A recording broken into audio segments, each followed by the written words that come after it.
సదాశివసమారంభాం శంకరాచార్యమధ్యమాం అస్మదాచార్యపర్యంతాం వందే గురుపరంపరాం. శ్రీ గురుభ్యో నమః.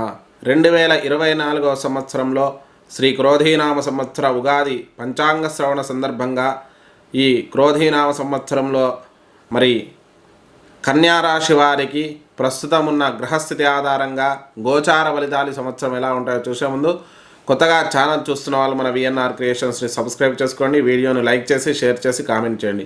సలహాలు సందేహాలు ఏమైనా ఉంటే కామెంట్స్ రూపంలో తెలియజేయండి. ఇక్కడ మనం గమనిస్తే ముఖ్యంగా కన్యారాశి వారి యొక్క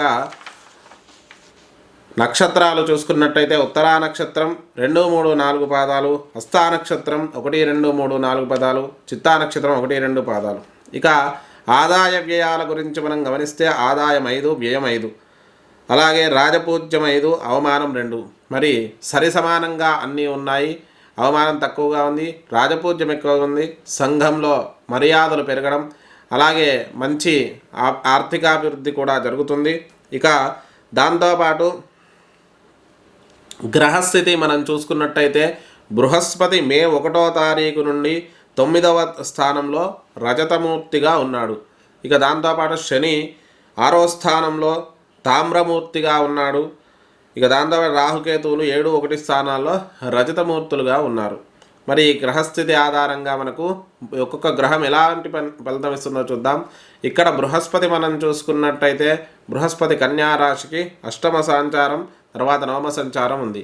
అయితే 9వ స్థానం శుభదాయకమైనటువంటి స్థానం అయినప్పటికీ కూడా శత్రుక్షేత్రంలో ఉంటుంది. అయినా కూడా మంచి సత్ఫలితాలే ఇస్తాయి. ముఖ్యంగా కేంద్రాధిపత్యం పొందడం వల్ల శుభుడుగా ఉన్నాడు కాబట్టి బృహస్పతి తప్పకుండా ఆర్థిక, ఇంకొకటి కుటుంబపరమైన విషయాల్లో శుభాలు జరుగుతాయి.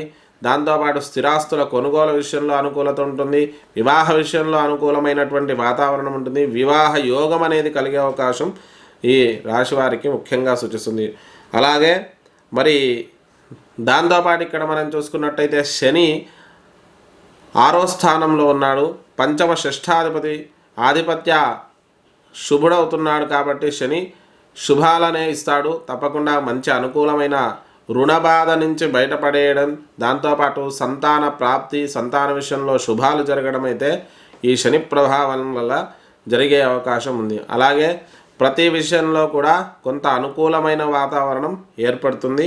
రాహుకేతువులు జన్మకేతువు 7వ రాహు సంచారం అనేది కూడా కొంత సర్పదోషాన్ని సూచిస్తుంది. కాబట్టి ఏవైనా పనులు మొదలు పెడితే ఆటంకాలు అధికంగా రావడం, మానసిక సంఘర్షణ, ఆధ్యాత్మిక చింతన ఉన్నా కూడా సాధనా మార్గంలో ముందడుగు వేయలేకపోవడం అయితే ఉంటుంది. అది కొద్దిగా మీరు గమనించి దాన్ని బట్టి ముందడుగు వేసుకోవడం మంచిది.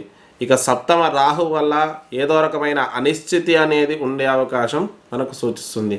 మరి ఇక్కడ మనం గమనిస్తే ఈ కన్యారాశి వారికి ముఖ్యంగా ఈ 3, 4 గ్రహాలతోటి ఇలాంటి పరిస్థితి ఉంటుంది. కానీ సంపూర్ణమైనటువంటి వ్యవహారాల మీద మనం ఒకసారి చూసుకుంటే మానసిక, శారీరక స్థితిగతులు చూసుకున్నట్టయితే 7వ రాహు జన్మకేతువు వల్ల మానసిక సంఘర్షణ ఉన్నా కూడా కొంత ధార్మిక చింతన, ఆధ్యాత్మిక భావనల వల్ల సమస్యలను సులభంగా ఎదుర్కొనే ప్రయత్నం చేస్తారు. ఏదైనా కూడా చుట్టూ ఉన్న వాళ్ళతో నిర్ణయాలు తీసుకోవడం అనేది చేసినా కూడా మానసికంగా తాను సిద్ధంగా ఉన్నది మాత్రమే చేయడం అనేది చేస్తారు. ఇక ఆర్థిక పరిస్థితి చూసుకున్నట్టే ఆర్థిక పరిపుష్టి బాగుంటుంది. సమస్యలున్నా కూడా ఆర్థిక పురోభివృద్ధి మే తర్వాత అనుకూలత ఉంటుంది. కొన్ని సమస్యలు అయితే ఉంటాయి, వాటిని పరిష్కరించుకుంటూ ముందుకు వెళ్తారు. కుటుంబపరమైన అనుకూలత కూడా కొంత శుభాన్ని ఇచ్చే అవకాశం మనకు సూచిస్తుంది. ఇక గృహ నిర్మాణాలు చేపట్టాలి, వాహనాల కొనుగోలు చేయాలంటే మే తర్వాత వీరికి అందరికీ కూడా తప్పకుండా సింహరాశి వారికి మే తర్వాత 9వ స్థానంలో బృహస్పతి వెళ్తున్నాడు. గృహ యోగం అనేది కూడా కలుగుతుంది. దాంతోపాటు ఏదైనా వాహనాలు కొనుక్కోవాలన్నా కూడా మే తర్వాత ఈ కన్యారాశి వారికి అనుకూలమైన వాతావరణం అనేది ఏర్పడుతుంది. ఇక విద్యాపరమైన విషయాలలో అద్భుతమైనటువంటి విజయాలు సాధిస్తారు. కొన్ని ఆటంకాలు ఎదురవుతాయి, వాటిని ఎదురించి ముందడుగు వేసి విజయాలు సాధించే అవకాశం ప్రస్తుతమైతే వీరికి గోచరిస్తుంది. అలాగే సంతానపరమైన విషయాలలో కొంత శుభాలు కలిగే అవకాశం ఉంది. సమస్యల నుంచి సంతాన ప్రాప్తి కూడా కలిగే అవకాశం మనకు సూచిస్తుంది. ఇక రుణ బాధ కూడా కొంతవరకు తీర్చే అవకాశం సూచిస్తుంది. కుటుంబపరమైన విషయాల్లో భార్యాభర్తల మధ్య అనుకూలత ఉన్నప్పటికీ కూడా బయట వ్యక్తుల వల్ల కుటుంబ కలహాలు తలెత్తే అవకాశం ఉంది. అనవసరమైనటువంటి పరిచయాలు కానీ అనవసరమైనటువంటి విషయాల్లో తలదూర్చడం కానీ చేయకండి. కొత్త వారిని ఎంకరేజ్ చేయకండి. సమస్యలను తెచ్చుకున్నట్టు అవుతుంది. ఎవరితోటైనా కూడా దూరం నుంచే ఉండడం, మాట్లాడడం చేయండి. లేదంటే వారు తెచ్చే సమస్యలు మీకు ఇబ్బందిని కలిగించే అవకాశం ఉంది. ఆరోగ్యపరంగా అష్టమ బృహస్పతి వల్ల మే వరకు కూడా చిన్న చిన్న అనారోగ్య సమస్యలు ఉన్నా కూడా మే తర్వాత ఆరోగ్య సమస్యల నుంచి కూడా బయటపడే అవకాశం మనకు సూచిస్తుంది. ఉద్యోగపరంగా మంచి అభివృద్ధి కాలంగా చెప్పుకోవచ్చు. ఉద్యోగ ప్రయత్నాలు మే తర్వాత అనుకూలిస్తాయి. కొత్త ఉద్యోగ ప్రయత్నాలు అనుకూలిస్తాయి.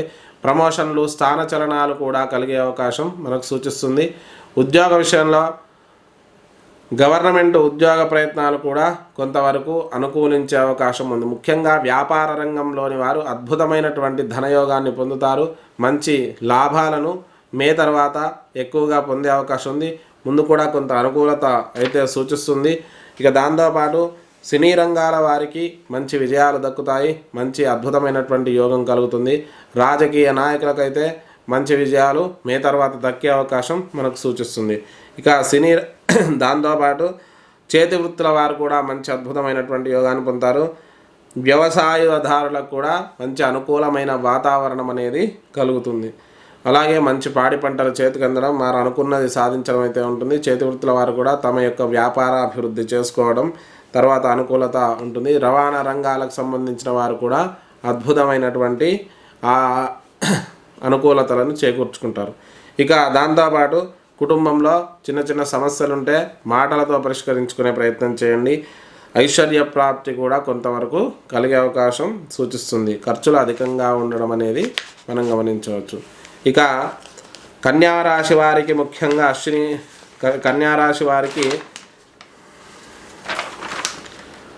ముఖ్యంగా ఉత్తరా నక్షత్రం, కన్యారాశిలో ఉత్తరా నక్షత్రం వారు అద్భుతమైనటువంటి విజయాలు దక్కించుకునే అవకాశం ఉంది. హస్తా నక్షత్రం వారు ఆందోళనలు చెందే అవకాశం ఎక్కువగా సూచిస్తుంది. చిత్తా నక్షత్రం వారు అనుకూలత అయితే ఉంటుంది. మరి వీరి అదృష్ట సంఖ్య 5. మరి వీరు చేసుకోవాల్సిన పరిష్కారాల గురించి చూస్తే ముఖ్యంగా ఈ కన్యారాశి వారికి సుబ్రహ్మణ్య భుజంగ స్తోత్రాన్ని పఠించండి. సుబ్రహ్మణ్యేశ్వర స్వామికి పంచామృతాలతో అభిషేకం చేయించండి. సుబ్రహ్మణ్య స్వామి దగ్గర దేవాలయం ఉంటే నిత్యము దర్శనం చేసుకోండి. ఇక దాంతోపాటు దత్తాత్రేయ ఆరాధన, దత్త స్తవ పారాయణం చేసుకోండి. శనిగలు దానం ఇవ్వడం కానీ, నైవేద్యం పెట్టి పంచిపెట్టడం కానీ చేయండి. ఇక దాంతో ఆదిత్య హృదయ స్తోత్ర పఠనం కూడా చేసుకోండి. అనుకూలమైన ఫలితాలు కలుగుతాయి. ఇక పాశుపతం అయితే సర్ప పాశుపత అభిషేకం చేసుకోండి. సర్ప పాశుపత అభిషేకం చేసుకుంటే మన అనుకూలమైన వాతావరణం అనేది మనకు సూచిస్తుంది. ఇక దాంతోపాటు సర్ప పాశుపతంతో పాటు ఏదైనా అమ్మవారి దేవాలయ దర్శనం కూడా చేసుకోండి. మరి ఇది కన్యారాశి 2024 సంవత్సరం క్రోధీనామ సంవత్సర ఫలితాలు. మరి ఈ ఛానల్ని కొత్తగా చూస్తున్నారు, సబ్స్క్రైబ్ చేసుకోండి. వీడియోని లైక్ చేసి షేర్ చేసి కామెంట్ చేయండి. స్వస్తి ప్రజాభ్య పరిపాలయంతాం న్యాయేన మార్గేణ మహిం మహిషా గోబ్రాహ్మణేభ్యో శుభమస్తు నిత్యం లోకా సమస్తా సుఖినో భవంతు. స్వస్తి.